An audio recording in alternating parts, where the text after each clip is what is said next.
Hello dear. Concept lecture 3 के अंदर मैं आपको करवाने वाला हूं डेसिमल्स और रूट्स जिन क्वेश्चंस के अंदर जिन भी सिंप्लीफिकेशन के क्वेश्चंस के अंदर इन्वॉल्व होते हैं वो वाले। तो ये जो क्वेश्चन हैं इनका अलग से कंसेप्ट बताने की ज़रूरत नहीं है, क्वेश्चंस के थ्रू ही मैं आपको दिखाऊंगा और आप छोटी छोटी चीज़ें सीखेंगे कि हाँ कैसे हम किन चीज़ों का यूज़ कर सकते हैं इनको जल्दी सॉल्व करने में। ये जो क्वेश्चंस हैं ये दिखने में ऐसे लगते हैं कि भाई कितना टाइम ले लेंगे, पता नहीं ज़्यादा टाइम ले लेंगे, लेकिन ऐसा नहीं है अगर आपको छोटी छोटी बेसिक बातें एक्सट्रीमली क्लियर हैं तो। ठीक है, तो चलिए स्टार्ट करते हैं। और 2017 के मेंस के पेपर से भी मैंने कई क्वेश्चन लिए हैं जो कि काफ़ी कैलकुलेटिव दिखते हैं और स्टूडेंट्स ने कैलकुलेटिव तरीक़ों से किए भी हैं। तो देखिए उनको हम कैसे थोड़े से ही सेकंड्स में निपटा सकते हैं। अगर आप ध्यान से पूरी फुल्ली अवेयरनेस से इसको सीखेंगे तो आप भी ऐसा कर पाएंगे। तो चलिए अभी स्टार्ट करते हैं। और किसी भी क्वेश्चन का आंसर, किसी भी क्वेश्चन का सॉल्यूशन मैं बताऊं उससे पहले खुद ट्राई कर लेना, ठीक है भाई। तो ये देखो भाई, तो एक्चुअल क्वेश्चन हैं ये सारे। तो जैसे ही हम ऊपर देखते हैं, सबसे पहले तो मैं आपको एक बात बता देता हूँ, बेसिक सी अंडरस्टैंडिंग है कि जब आप 5.6 को इंटू आप मल्टीप्लाई करोगे 0.36 से, तो जब भी हम मल्टीप्लाई करते हैं तो यहाँ पर 1 के बाद डेसिमल है राइट साइड से, और यहाँ पर राइट साइड से 2 के बाद डेसिमल है। तो जब भी हम मल्टीप्लाई करते हैं तो क्या हो जाएगा, जो भी इनका प्रोडक्ट आएगा, मान लो ए बी सी, ये प्रोडक्ट आया ए बी सी डी, तो 2 और 1 3, तो हम यहाँ पर राइट साइड से 3 के बाद डेसिमल रखेंगे। बेसिक सी बात है। और अगर ऊपर ऐसे है 7.32 और नीचे है 5.2, तो देखो जो भी इनका डिवीजन आएगा, मान लो ए बी सी ऐसे आ गया, तो आपको क्या देखना है, ऊपर 2 के बाद डेसिमल है, नीचे 1 के बाद डेसिमल है, तो 1 से 1 गया, ऊपर 1 के बाद डेसिमल बच जाएगा। मतलब डिवीजन में ऐसे घट जाता है। ठीक है, एक एक दूनी 2 मत कर देना ऐसे, 1 से 1 डेसिमल कट गया तो 1 बच गया। ठीक है, तो डिवीजन में क्या है, घट जाता है, 2 में से 1 गए 1, और मल्टीप्लिकेशन में 1 और 2 3 ऐसे जुड़ जाता है। ये बेसिक सी बातें आपको पता होना चाहिए। और एडिशन के अंदर, और ये आपको रटना नहीं है कि मल्टीप्लिकेशन में ऐसे हो जाता है, इन चीज़ों को समझो। ये चीज़ें भी रटने लगे फिर कहाँ एग्जाम क्लियर करोगे, ये तो समझने वाली बातें हैं। अब देखो कि भाई, और ये चीज़ें आपको जब मैं बता रहा हूँ तो आपके दिमाग में ये भी आना चाहिए, ये तो ओबियस है, मुझे तो पता ही था, ये भी मैं एक्सपेक्ट कर रहा हूँ, ये भी आना चाहिए मैक्सिमम स्टूडेंट के दिमाग में। अब देखो 0.36 प्लस 0.72, तो ये जो भी आएगा एडिशन में, यहाँ पर 2 के बाद है, यहाँ पर 2 के बाद है, तो यहाँ पर ए बी सी, यहाँ पर भी समथिंग इंटू 2 के बाद आएगा। ठीक है, ए पॉइंट बी सी ऐसे करके कुछ आएगा। तो चलो भाई अब देखते हैं। तो सबसे पहले ये मैंने आपको क्यों बताया है इतनी बेसिक सी बात, ये मैंने इसलिए बताई है कि जब आप क्वेश्चन को देखो तो इस डेसिमल को देखकर ड्रो नहीं, ये डेसिमल कुछ नहीं है, सिंपली ये देखो यहाँ पर जैसे ही इसकी शक्ल देखते हैं, 1 के बाद है 2 के बाद है, यानी कि 3 के बाद हो गया, प्लस 2 के बाद है 1 के बाद है, यानी कि 3 के बाद हो गया, तो दिस प्लस दिस, तो ऊपर तो 3 के बाद डेसिमल आएगा। इसको जब आप सोल्व करोगे, भले ही वो सोल्व होके 7.650 ऐसे आ जाए, एंड में 0 आ जाए, उसको हम मानते नहीं, लेकिन जो भी है, एक बार अगर आपने ऊपर वाली चीज़ को बिना डेसिमल लिए सोल्व कर दिया ना, उसके बाद 3 के बाद आपको डेसिमल लगाना पड़ेगा। ठीक है, तो इसीलिए ताकि ये डेसिमल का डर खत्म हो और आप इस डेसिमल को भूल पाओ, बस ये याद रख लो कि ऊपर 3 के बाद आ रहा है और नीचे 1 के बाद और 1 के बाद, 1 प्लस 1 मल्टीप्लिकेशन में है तो 2 के बाद। तो कुल मिलाकर इसको बिना डेसिमल के सोल्व कर लो और जो भी आपका आंसर आएगा ना, ऊपर 3 के बाद है नीचे 2 के बाद, तो 3 में से 2 गए 1, 2 में से 2 वाला कट जाएगा, 1 के बाद आ जाएगा। तो इसको सोल्व कर लो बिना डरे, और जो भी नंबर आए आपका 5/8, 7/80, जो भी ऊपर 1 के बाद लगा देना। ठीक है, अगर केवल ऊपर ऐसे आ जाए, केवल ऊपर ऐसे आ जाए, ऐसे आ जाए, फिर 1 के बाद लगा देना। क्लियर है? तो चलो भाई इन बातों का ध्यान रखना कि ऊपर 1 के बाद लगाना हमने डेसिमल। अब बिना डेसिमल के इसको सोल्व करोगे बिना डर के। और एक और छोटी सी बात आपको पता होनी चाहिए कि जब ऐसे होता है ना a प्लस बी बाई सी, तो ये जो चीज़ नीचे c लिखी है इसको हम ऐसे लिख सकते हैं a by c plus b by c. Clear है? मतलब a और c, a के साथ एक अपनी खुद की c है, b के साथ अपनी एक खुद की c है। ऐसे मैं क्यों कर रहा हूँ, देखो यहाँ पर अब कैंसिल आउट करते हैं, डेसिमल को भूल जाओ। देखो भाई 7 3 21, 7 8 56, ठीक है, 8 से 8 गया, 3 से 36 गया 12, तो यहाँ पर आ गया 12, यानी कि जब हमने इस चीज़ को सोल्व किया, इसके नीचे मैंने सी मान ली तो आंसर आया 12। तो ऐसे मत सोचना कि नीचे ये सी कैंसिल आउट हो गई, ऐसे नहीं होता है, बी के पास अपनी है b/c। ठीक है, अब मैं क्या करूँगा, जस्ट मैं इसको ऐसे लिखना नहीं चाह रहा था एक्सपेंड करके, क्योंकि बिना वजह टाइम वेस्ट होएगा। अब मैं क्या करूँगा, अब मैं इसी कटे कटे को ही उससे काट देता था वैसे। ठीक है, तो 21 दूनी 42, 8 चौके 32, 4 दूनी 8, तो यहाँ पर आ गया इसको सोल्व करने के बाद 8, तो हमारा आंसर आ गया जी 20। लेकिन अगर आपको याद हो हमने क्या डिसाइड किया था कि ऊपर जो भी अपना आंसर आएगा हम एक के बाद डेसिमल लगा देंगे, तो भाई आंसर हो गया 2.0, यानी कि आंसर इज ऑप्शन 1। ठीक है, एक्चुअल क्वेश्चन है 2017 मेंस का। तो ये अंडरस्टैंडिंग धीरे धीरे और भी क्वेश्चंस करेंगे तो आपकी डेवलप होएगी, और उसके बाद इन्हीं क्वेश्चंस को बार बार रिपीट करना, रिपीटेशन से बहुत अच्छी अंडरस्टैंडिंग डेवलप होती है। हमेशा नई चीज़ की सर्च में रहोगे, नई चीज़ की सर्च में तब रहना चाहिए जब अपने पास कंप्लीट चीज़ ना हो, कि भाई सारे कंसेप्ट कवर ना हो हमारे पास जो चीज़ें हैं उनके अंदर, तो उनके अंदर सब कुछ कवर हो रहा है तो बार बार रिपीट करो। ब्रूस ली भी बेचारा ये कहते कहते थक गया था कि भाई एक ही चीज़ को बार बार प्रैक्टिस करो। ठीक है, तभी उसके अंदर महारत हासिल होती है। और इसका सबसे बड़ा एग्जाम्पल है टीचर्स, क्योंकि बार बार रिपीट करते हैं तो उनकी कैलकुलेशन फास्ट हो जाती है। अब ये देखो, what is the value of this. तो सबसे पहले मैं देखता हूँ, डेसिमल्स का खेल है कि भाई ऊपर 1 के बाद है, 2 के बाद है, यहाँ पर 3 के बाद है, 2 के बाद 1 के बाद, तो ऊपर तो 3 के बाद आ रहा है, बिकॉज यहाँ पर 3 के बाद प्लस यहाँ पर 3 के बाद, तो 3 के बाद ही आएगा, प्लस है ना, माइनस है प्लस है तो 3 के बाद। यहाँ पर आ रहा है 2 के बाद, प्रोडक्ट है 1 और 1 2 के बाद, प्लस 2 के बाद माइनस 2 के बाद, तो नीचे 2 के बाद आएगा। तो 2 के बाद कब आएगा, जब हम बिना डेसिमल माने इनको सोल्व कर देंगे ऐसे ही। ठीक है, फिर जो भी आएगा हम क्या करेंगे, ऊपर 3 पे नीचे 2 पे हम ऊपर 1 के बाद डेसिमल लगा देंगे। एक्चुअल क्वेश्चन है। अब देखो, एटलीस्ट इतना तो हमें दिख सकता है कि भाई यहाँ पर भी 36 है, यहाँ पर भी 36 है, तो मैंने 36 को कॉमन ले लिया। तो 36 को कॉमन लेते ही ब्रैकेट में क्या बचेगा, 162 प्लस 48, तो ये भी आप देख सकते हो कि 210 है। 160 और 40 200 और 10। ठीक है, अब नीचे देखते हैं। देखो भाई, यहाँ पर मेरे को तो डायरेक्टली ये दिख रहा है कि 18 है, 18 छिके 108 है, और 216 को मैं ऐसे देखता हूँ तो यहाँ पर भी मेरे को दिख रहा है, एक 6 यहाँ से उठाऊंगा, एक 3 यहाँ से उठाऊंगा, तो 12 बच जाएगा। इस 6 को मैं 3 और 2 देख रहा था, 18 उठाऊंगा 12 बच जाएगा। तो अगर आपको 18 कॉमन दिखता है तो बढ़िया बात है, कोई दिक्कत नहीं है उसमें। अगर ना दिखे तो भी कोई दिक्कत नहीं है मेरे भाई। ठीक है, कभी कभी स्टूडेंट को लगता है अरे भाई मेरे को तो दिखा नहीं, कोई दिक्कत नहीं है। इस क्वेश्चन में तो बिल्कुल भी देर नहीं लगनी। 18 अट्ठे 144 प्लस 108 दिए 324, तो टोटल कितना हो गया, ये हो गया 468 माइनस 216। देखो क्या ही बड़ी बात है इसके अंदर। तो 252, तो नीचे आ जाएगा 252, बस इसको काट देंगे। 9 चौके 36, 9 दूनी 18, 9 आठे 72, 7 चौके 28, 4 से 7 थी 21, तो आंसर आ गया 30। लेकिन 1 के बाद लगाना था डेसिमल, यानी कि 3.0 आंसर। तो कभी कभी अगर छोटी मोटी कैलकुलेशन आप लेंदी वे से भी कर लेते हो तो आपने अपने दिमाग के अंदर ये फोबिया नहीं बिठाना कि मैंने ये तरीका फॉलो नहीं किया। बस अपनी अंडरस्टैंडिंग क्लियर होने चाहिए। तो एक आधी जगह हम छोटा मोटा लेंदी रूट भी फॉलो कर लेते हैं तो कोई ज़्यादा वो नहीं पड़ती बिजली। ठीक है भाई, तो चलो अब 18 कॉमन लेके बता देता हूँ। तो अगर आप 18 कॉमन लेते हो तो यहाँ पर बच जाएगा 8, यहाँ पर बच जाएगा 18, क्योंकि 18 छिके 108 है ना, 6 थी 18, माइनस यहाँ पर बच जाएगा जी क्या, 6 और 3 12। तो देखो 18 में से 12 गए 6, 8 और 6 14, तो ये बस वही चीज़ थी। 252 को देखने का एक नया तरीका मिल गया। 252 आया था ना यहाँ पर, उसकी जगह 18 × 14 आ गया। 18 दूनी 36, 2 7 7 30 आया, एक के बाद पॉइंट लगाया तो आ गया 3।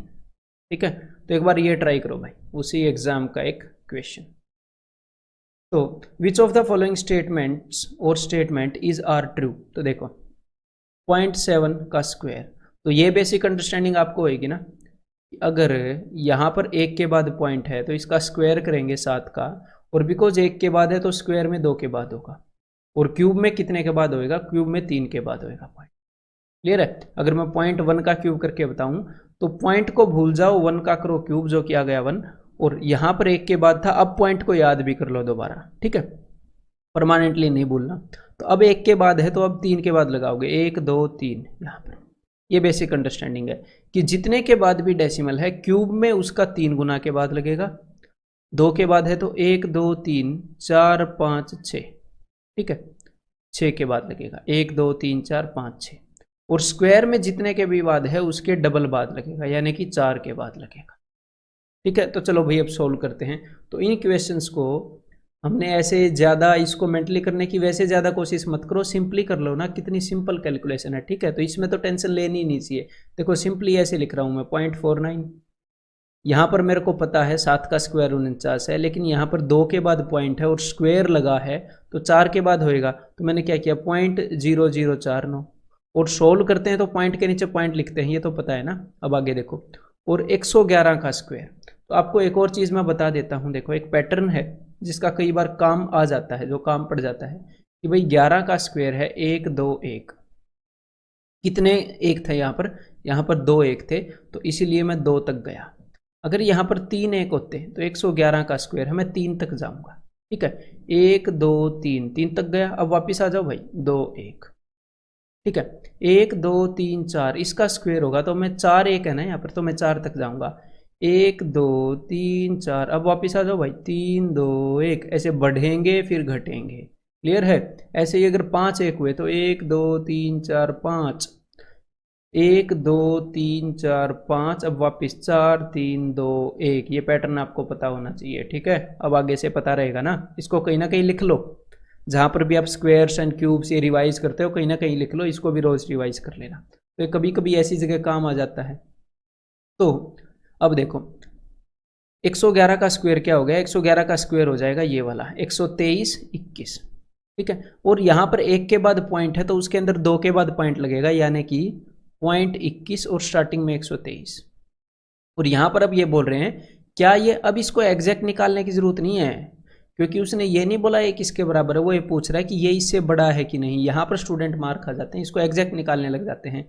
देखो भाई कभी कभी आप जस्ट देख कर बता सकते हो, 123 तो ये है ही, 123 है, तो यहाँ पर क्या है, यहाँ पर है ये 4 और 2 6, 123.6, लेकिन यहाँ पर है 123.8, तो यहाँ पर हो सकता है आपको कैलकुलेट करना पड़े थोड़ा सा। ठीक है, अदरवाइज आप देखकर भी बता सकते हो इन क्वेश्चंस के अंदर। तो भाई यहाँ पर होएगा 49, और यहाँ पर 9 और 1 10, 4 और 2 6 और 1 7। इस चीज़ के लिए लिखने की जरूरत नहीं थी। आप देखोगे कि भाई ये तो कभी भी 8 तक पहुंच ही नहीं रहा, just by looking at it. 4 और 2 6, और आगे से 1 कैरी आ जाएगा एट द मैक्स, तो 7 है। तो एग्जैक्ट निकालने की जरूरत नहीं है, जस्ट ऐसे देख कर, ये तो मैंने लिख कर बता दिया, जस्ट ऐसे देख कर कि 123.7, तो ये तो छोटा है इससे, तो यानी कि पहले वाला तो गलत हो गया भाई। ठीक है, अब नीचे वाला देखते हैं फिर। तो 112 का स्क्वायर, तो यहां पर अब मैं आपको एक चीज बताना चाहूंगा, एक छोटी सी बात, कि अगर कोई नंबर है 103 का स्क्वायर, तो 100 से 3 बड़ा है तो 2 प्लेसेस तक 09 लिखो, 3 का स्क्वायर, और 100 से 3 बड़ा है तो 3 का डबल जोड़ दो उसमें 106। अगर आपको 104 का स्क्वायर करना है तो 4 का स्क्वायर लिखो यहाँ पर 2 डिजिट्स तक, और 100 से 4 बड़ा है तो 4 का डबल 8, 108 जोड़ दो 100 में। ऐसे ही अगर 112 का स्क्वायर करना है तो 100 से 12 बड़ा है, 100 से जितना बड़ा है वो देखना है, 144, लेकिन हमने 2 डिजिट्स तक लिखना था ना, 12 का स्क्वायर 144 है, एक को कैरी लिया। अब 100 से 12 बढ़ा था तो 100 में 12 का डबल 24, 24 जोड़ना था, 124, और एक ये कैरी था तो 125। तो यहाँ पर जो 100 के आसपास के नंबर हैं उनका स्क्वायर आप जस्ट मेंटली निकाल सकते हो, मेंटली इस चीज़ को थोड़ा सा प्रैक्टिस करो, ये वैदिक मैथ है। ठीक है, तो 112 का स्क्वायर क्या हो जाएगा, ये हो जाएगा जी 125 44, और कितने के बाद पॉइंट होएगा, 4 के बाद। अब देन 103 का स्क्वायर क्या होगा, 10609, वही टेक्निक मैं यूज कर रहा हूँ, और 2 के बाद पॉइंट होएगा, यानी कि 0.9 106। 105 का स्क्वायर 110 25, अब लेकिन 4 के बाद पॉइंट होएगा, तो 4 के बाद पॉइंट होएगा तो 10 25, अब पॉइंट होएगा 110 25।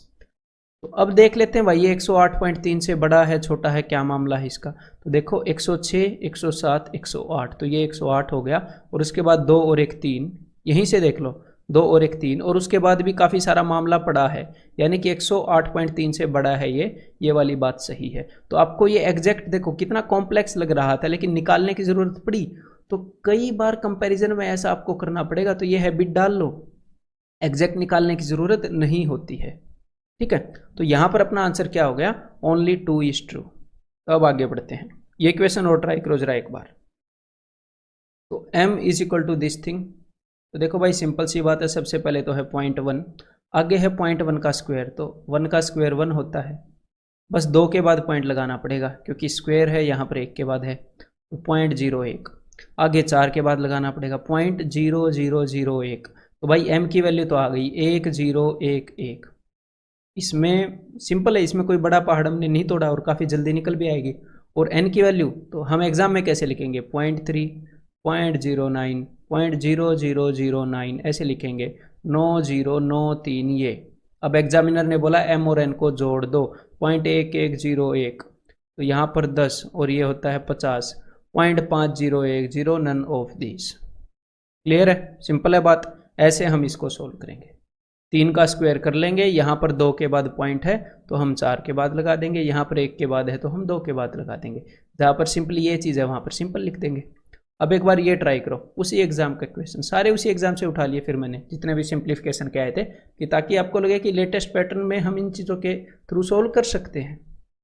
अब देखो यहाँ पर इसको हम मेंटली कर सकते हैं कैसे, मेरी बात को ध्यान से सुनिएगा, कि आप इस स्क्वायर को एक बार भूल जाओ, 1/x स्क्वायर और 1/x स्क्वायर और 1/x स्क्वायर, इनमें कुछ फर्क है? कोई फर्क नहीं है ना भाई, कोई फर्क नहीं है। एग्जामिनर इस चीज़ को कई बार यूज़ करता है, चाहे सिर्फ नीचे वाले का स्क्वायर करके दे रखा हो, ऊपर 1 है तो पूरे का भी करोगे तो भी 1/x स्क्वायर ही आएगा। तो अब आपने क्या करना है, स्क्वायर को भूल जाओ, सिर्फ 0.1 का सॉल्यूशन देखो, 0.1 का सॉल्यूशन क्या होगा, 10/1। अब स्क्वायर करो 100, ये चीज़ मेंटली करोगे तो मज़ा आ जाएगा। अब ऊपर क्या करते हैं हम, 0.01 को कैसे सोल्व करते हैं, इस पॉइंट की जगह 1 और ऐसे 2 0, ठीक है। तो नीचे 1 है उसका कोई मतलब नहीं बनता, तो जैसे ही आप इसको मेंटली देखते हो तो आपको दिखता है 100, ऊपर जाके 100 और उस पूरे का स्क्वायर करोगे, क्योंकि 1/x स्क्वायर हो या 1/x पूरे का स्क्वायर हो कोई फर्क नहीं पड़ता, तो सीधा आप यहाँ पर 10,000 कर दोगे, है ना। और आगे अब अभी भी स्क्वायर को भूल जाओ, ये क्या है, ये 10/5 ही तो है, 0.5 मतलब कि 10/5, तो 5 दूनी 10, 2 आया ना, लेकिन स्क्वायर था, अब याद भी कर लो स्क्वायर को 4। अब ये क्या हो जाएगा, 100/5, 100/5 यानी कि 20 का स्क्वायर 400, तो ये सीधा सीधा दिख रहा है 100 और 400 500, 504, 10,504, आंसर इज ऑप्शन 1। इसको मेंटली कर सकते हैं, मैंने जब फर्स्ट टाइम देखा तो मैंने मेंटली कर लिया था कि अरे भाई कुछ नहीं है, 1 और 5 इन्वॉल्व है इसके अंदर, तो ईजिली हम कर सकते हैं। आप भी एक बार इसको मेंटली करो, अभी क्या अभी। अब ये देखो भाई यहाँ पर है क्या, यहाँ पर कुछ नहीं है, यहाँ पर है 10/2 यानी कि 5। अब मेरी बात को ध्यान से सुनिएगा, 10/2 यानी कि 5। अब आगे हुआ क्या है, यहाँ पर 10/2 था और यहाँ पर 100/2 है, नीचे तो वही चीज़ है, तो मतलब एग्जैक्टली इसकी 10 गुना चीज़ है ना। आगे फिर 3 0 हो गई, 10/2 था, फिर 100/2 हो गया, 1000/2 हो गया, मतलब एक्चुअल में हो क्या रहा है, 5 + 50 + 500 ऐसे हो रहा है। तो देखो जब आप इस चीज़ को देखोगे तो आप देखते ही समझ जाना चाहिए आपको कि क्या हो रहा है। अप टू 9 टर्म्स बोल रहा है ना, तो यहाँ पर तो सारे 0 आएंगे इस 5 को छोड़कर, 5 यहाँ पर भी 5, यहाँ पर भी 5 5, ऐसे कितनी बार आएगा, टोटल 9 टर्म्स हैं तो भाई 9 बार आएगा। तो यहाँ पर तो 5 सिर्फ एक ही के अंदर है, इनके अंदर तो है नहीं। अगर ऐसे कंफ्यूज भी करता 8 बार दे देता, 7 बार दे देता, लेकिन यहाँ पर एक ही ऑप्शन के अंदर है, तो आंसर इज ऑप्शन 3। ये ट्राई करो फिर एक बार। तो 8 टर्म तक जाना है भाई, तो यहाँ पर है क्या है, 10/4, 10/4, तो दिस इज 2.5। ध्यान से मेरी बात को सुनिएगा। अब आगे क्या है, वही एग्जैक्टली सेम पैटर्न बंदे ने फॉलो किया है, एग्जामिनर ने एग्जैक्टली सेम। इससे पुराने वाले में उसने दिया 1/0.4, तो यानी कि 10/4। अगले वाले में उसने क्या दिया, 100/4, और ऐसा वो कई बार करता है, मतलब कि चीज़ को 10 गुना बढ़ा रहा है। तो 2.5 के बाद आपको 25 स्ट्राइक कर जाना चाहिए, उसके बाद आपको 250 स्ट्राइक कर जाना चाहिए। समझ में आ रही है बात। उसके बाद क्या होएगा, ऐसे ही बढ़ा रहा है। तो एक बार अगर आप इसके ऊपर नज़र भी मार लेते हो, अगर ये अप टू 8 टर्म बोलता है तो 8 टर्म तक लिखने की ज़रूरत नहीं होती, पैटर्न मिल जाता है। 5 और 2 7, 5 और 2 7, 5 और 2 7, 5 और अच्छा 7 7 7, लेकिन यहाँ पर एंड में आपको सिर्फ 2 मिला ना, ऐसे ही एंड में 2 मिलेगा और सारे 7 मिलेंगे। अगर आपको 8 टर्म की चिंता हो रही है तो इस डेसिमल के इस साइड 8 टर्म गिन सकते हो फिर। क्लियर है? फिर देख सकते हो कि यहाँ पर 8 टर्म है कि नहीं, अदरवाइज किसी भी ऑप्शन की शक्ल इसके जैसे लग नहीं रही। फिर 2, उसके अलावा सारे 7 और 0.5। ठीक है भाई, तो यहाँ पर ये पैटर्न ऑब्जर्व करना सीखो कई इक्वेशंस के अंदर। यहाँ पर एग्जामिनर लिटरली ये नहीं चाहता कि भाई 9 टर्म तक लिखें और निकालें, ऐसे तो पागलपंथी होगी, कल 90 दे देगा। तो पैटर्न ऑब्जर्व करना है, यहाँ पर 8 टर्म्स, तो पैटर्न ऑब्जर्व करना है। तो अब ये देखो भाई, एक बार पैटर्न ऑब्जर्व करके एक बार मेंटली, बिना कैलकुलेट किए एक बार मेंटली करने की कोशिश करो तो कॉन्फिडेंस आएगा।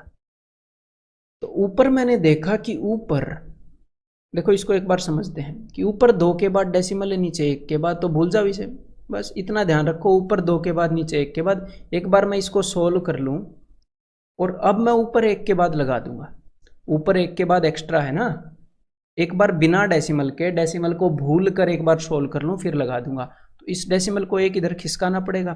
तो सबसे पहले वाले का आंसर क्या आ गया इसका, ये आ गया भाई 0.15। अब यहाँ पर भी आप डेसिमल को भूल जाओ, यहाँ पर 2 के बाद है, यहाँ पर 3 के बाद, तो अरे भाई ऊपर 1 के बाद एक्स्ट्रा है, तो इसको एक बार बिना डेसिमल के सोल्व कर लेते हैं, ऊपर 1 के बाद लगा देंगे फिर, तो 3/2 तो वही होता है 1.5, तो फिर खिसका दो, तो वही आ गया 0.15। आगे जब आप जाओगे तो समझ पा रहे हो क्या हो रहा है, ऊपर 4 के बाद है, नीचे 3 के बाद, तो कट कटा के ऊपर 1 के बाद डेसिमल आएगा, बिना डेसिमल के सोल्व करोगे और 1 के बाद लगाओगे, तो ये 1.5 है 3/2, तो फिर से 0.15। तो उसी चीज़ को दे रहा है एग्जामिनर आपको।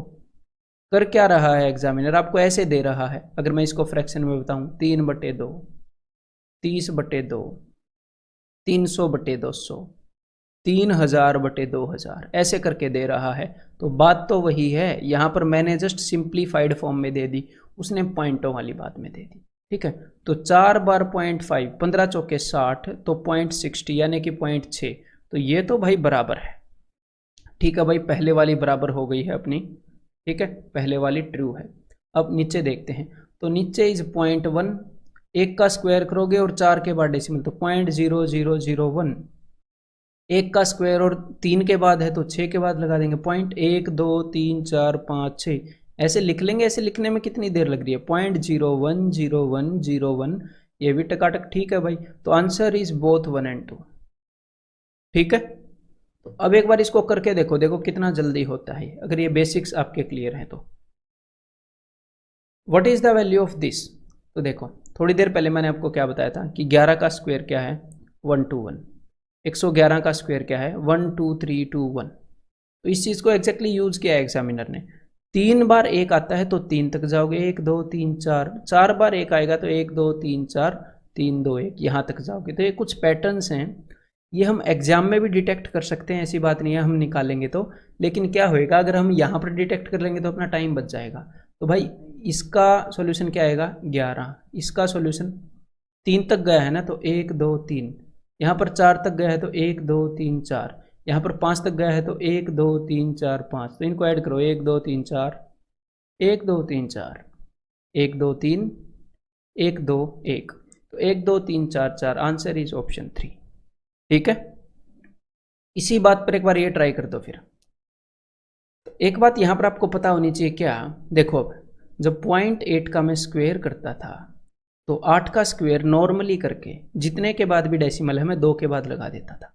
तो स्क्वायर रूट में इसका उल्टा करते हैं कि किसी भी चीज़ का जब आप स्क्वायर रूट कर रहे हो तो एक बार पॉइंट को भूल जाओ, जरा पॉइंट को भूल गए, 121 का स्क्वायर रूट करो और उसके बाद जितने के बाद डेसिमल था उससे आधे के बाद लगाओगे, क्योंकि स्क्वायर रूट में पावर क्या होती है आधी, स्क्वायर में पावर डबल है तो डबल के बाद डेसिमल लगेगा, स्क्वायर रूट में पावर आधी है तो डेसिमल भी आधे के बाद लगेगा, 2 के बाद है तो 1 के बाद लगेगा।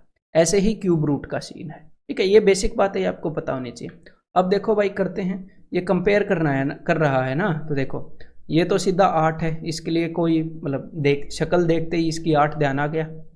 ये क्या है 81 का स्क्वायर रूट 9 और 0.9 ध्यान आ गया, यहाँ पर 2 के बाद है तो 1 के बाद होएगा, तो 8.9 तो डायरेक्टली लिख सकते हैं। और एक बात बताऊं मैं आपको, आप 8.9 भी डायरेक्टली नहीं लिख सकते अगर आप हड़बड़ाहट में हुए ऐसे मतलब कि करके इक्वेशन को करोगे ना। एक्चुअली तो ऐसे नहीं करते स्टूडेंट, लेकिन मन की स्थिति यही होती है जब बंदा हड़बड़ाहट में हो। फिजिकली तो ऐसे सांस कोई नहीं भरता होता एग्जाम में, लेकिन जब हड़बड़ाहट में करते हैं तो मन की स्थिति यही रहती है। तो शांति को मैं बार बार प्रोपोगेट कर रहा हूँ कोर्स के थ्रू, है ना, कि भाई शांति रखो, तो रखो दिमाग में, आपकी परफॉर्मेंस बढ़ेगी, इसलिए बता रहा हूँ। ठीक है, तो कि 8.9 दिख गया। अब यहाँ पर क्या है, 8 दिख गया, 4 के बाद पॉइंट है तो मैं 2 के बाद लगाऊंगा तो 0.08। यहाँ पर 4 के बाद है 0.09, तो देखो 9 और 8 17, 9 और 1 10, तो 9.07, 9 और 8 17, 9 और 1 10, 8 और 1 9, तो यहाँ पर ठीक है बिल्कुल। अब यहाँ पर देखो, तो मैंने आपको क्या बताया था कि 103 का स्क्वायर करना है, तो 3 का स्क्वायर और 3 का डबल। देखो यहाँ पर 3 का डबल दिख रहा है, यहाँ पर 3 का स्क्वायर, तो इससे डिटेक्ट हो जाती हैं चीज़ें। ऐसे ही जब आप 101 का स्क्वायर करते हो 100 के आसपास वाले का, तो यहाँ पर 1 का डबल होता है और यहाँ पर 1 का स्क्वायर, तो ऐसे ही डिटेक्ट हो जाती है। 102 का स्क्वायर करते हो तो 10404, 2 का डबल 2 का स्क्वायर। ठीक है, तो ऐसे ही यहाँ पर इजीली डिटेक्ट कर पा रहे हैं हम। और 100 से कम वाले का भी बताऊं, अगर 98 का करना है तो 100 से 2 कम है, तो 2 कम है तो 2 का स्क्वायर करो, और जितना कम है 100 से, जैसे 100 से जितना ज़्यादा था हमने 100 में उसका डबल जोड़ा, तो यहाँ पर 100 से 2 कम है तो 2 का डबल 4 घटा दो, 9604। तो ये वैदिक मैथ आपको करना पड़ेगा। ठीक है, मैंने वीडियो डाल रखी है यूट्यूब पर, वहाँ से आप देख लेना। तो वैदिक मैथ आपको करना पड़ेगा, उससे क्लैरिटी हो जाएगी।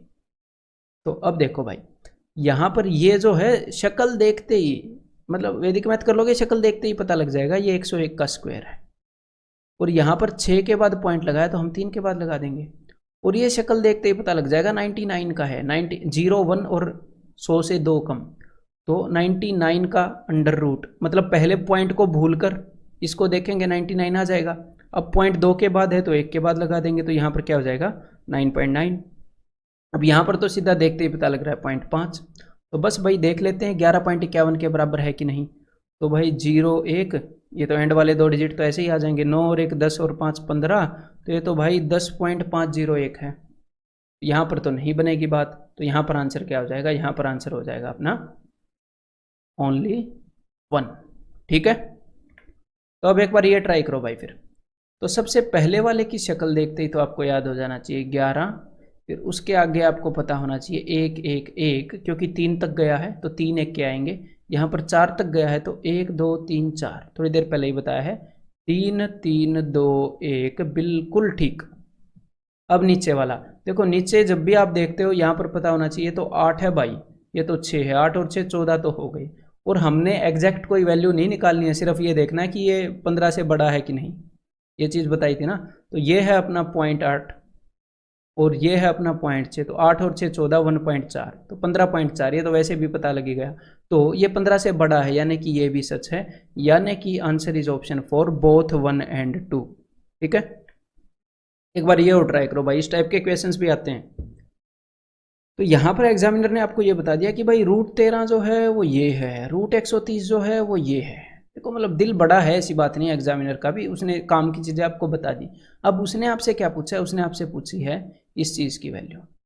मेरे को एक बात बताओ कि अगर आप किसी चीज़ को सोल्व कर रहे हो 0.64 को, तो आप क्या करोगे, 64 का स्क्वायर रूट लिख दोगे 8, और यहाँ पर 2 के बाद डेसिमल है तो आप 1 के बाद लिख दोगे 0.8, बिल्कुल बढ़िया। लेकिन अगर कहीं पर आपको 1 के बाद डेसिमल मिल जाए तो 64 का स्क्वायर डेसिमल को भूल कर आप सोल्व कर दोगे 8। अब मैं बोल रहा हूँ आधे के बाद लिखोगे, भाई देखो रूल तो यही कहता है, यहाँ पर 1 के बाद है तो यहाँ पर आधे के बाद, तो ऐसे 8 के बीच में तो ऐसे तो लिख नहीं देंगे कि भाई आधा 8 को इधर कर दिया, आधे 8 को इधर, ये तो चलो मैं मजाक कर रहा हूँ। ठीक है, मतलब ऐसे तो नहीं करेंगे ना। तो यहाँ पर आपको वही कॉमन सेंस लगानी है कि अगर उसने आपको √13 की वैल्यू बता दी तो 1 के बाद पॉइंट है और अंडर रूट में है, तो कुछ ना कुछ करना पड़ेगा। तो एक बार इसको सोल्व करो, ये 13/10 है, 1 के बाद पॉइंट का मतलब नीचे 10 है, तो भाई मुझे या तो 10 बिल्कुल गायब चाहिए या फिर 2 जीरो चाहिए, या तो जीरो होनी ही नहीं चाहिए स्क्वायर रूट के अंदर ताकि हम सोल्व कर पाएँ, या फिर 2 कर दो या फिर 4 कर दो, समझ गए, इवन नंबर ऑफ जीरो होने चाहिए। तो यहाँ पर आप ऊपर नीचे 10 से मल्टीप्लाई कर लो, हो गया ना 130/100, और इसी कारण उसने आपको 130 अंडर रूट की भी वैल्यू बताई है। अब आगे इसको देखते हैं, प्लस क्या आप इसे सोल्व कर सकते हैं, कर सकते हैं। कैसे, √13 की वैल्यू उस भाई ने बता रखी है और 2 जीरो है, इनकी जगह 1 जीरो आ जाता है सोल्व होके, बिल्कुल कर सकते हैं भाई। प्लस आगे क्या आप इसको सॉल्व कर सकते हैं? 13/1000, इसको भी नहीं कर पाओगे भाई। अंदर 3 जीरो हैं तो 1.5 जीरो तो बाहर ले के जा नहीं सकते, तो ऊपर भी एक जीरो दो भाई साहब को, नीचे भी एक जीरो दो। तो अब हम सोल्व करेंगे। देखो अब ऊपर है √130, नीचे है 10। ये चीज़ आप वैसे मेंटली देख सकते थे, ठीक है। और ऊपर है √130 और नीचे है 100। तो अदरवाइज देखो मैं मेंटली दिखाना चाह रहा हूँ आपको, ऐसे ही देखो, बिकॉज ऐसे ही देखते हैं अभी ये। तो देखो जो भी उसने 130 वाले की वैल्यू आपको बताई है, जो भी उसने 130 वाले की वैल्यू बताई है, उसके नीचे 10 से डिवाइड हो रखा है। बिकॉज इसको आप ऐसे लिख सकते हो ना, √130 डिवाइडेड बाई 10। तो पॉइंट को एक इधर खिसका देना। जब आप 3.5 को 10 से डिवाइड करते हो 13.5 को, तो पॉइंट को इधर खिसका देते हो 1.35। तो यही मैं बोल रहा हूँ। तो ये चीज़ मेंटली कर सकते हैं इसके देखने के बाद। चलो अब करते हैं फिर। तो देखो 130 वाले की वैल्यू है 11.40, तो मैंने पॉइंट को उधर खिसका दिया, तो ये हो गया। मैं इस चीज़ को यहाँ पर लिख रहा हूँ 1.140, पॉइंट को उधर खिसका दिया मैंने एक, ये लिख लिया भाई। अब जो √13 की जो वैल्यू है उसकी मल्टीप्लीकेशन है 10 से, तो यहाँ पर पॉइंट को उधर खिसका देंगे एक, भाई 10 से मल्टीप्लीकेशन है ना, तो √13 है ये, तो पॉइंट को इधर खिसकाओगे तो यहाँ पर हो जाएगा 36.05।